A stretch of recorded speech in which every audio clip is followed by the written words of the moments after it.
दक्षः सहस्रपातः शवो मृगं सर्वतस्कृत्वा तिष्ठदश गुलम् पुरुष एवेदगुं सर्वं यद्भूतं यश्च भाव्यम् उतामृतस्वशेषाणो जदन्नेनातिरोहति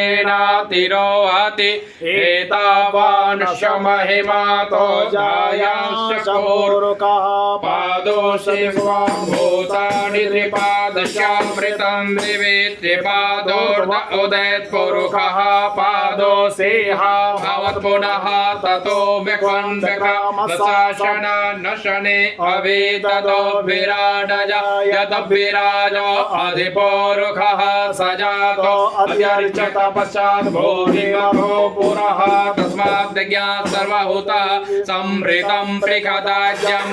पशुस्ताश्चक्रे वायव्यानारण्या ग्राम्याश्च जे तस्मात् अजायन्त जे केशो वय ततः गावो हजगिरे तस्मात् अजावयः तं जगम्बरिः गिरोक्षन् पुरुषं जातमग्रतः तेन देव अयजन्त साध्यारिखयश्च जे चित्पुरुषं यददो कदिद्याव्यकल्पयन् मुखं किमस्यासीत् किं बाहो किमोरोपाद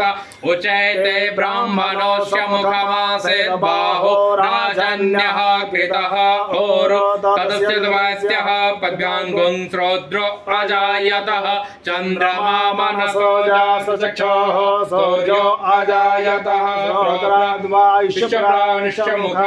मुखादग्निरजायतः नाभ्या आसीदन्तरिक्षगुं श्रेष्णार्द्योः समवर्तत पद्भ्याम्भो मृदिशः श्रोत्रा तथा लोकान् अकल्पयन्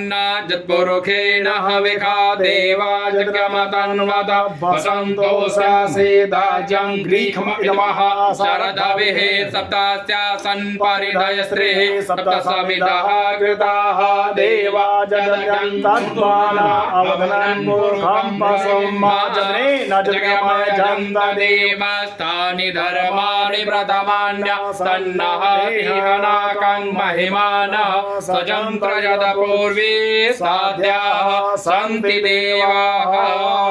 नमः पार्वती पतये हर हर महा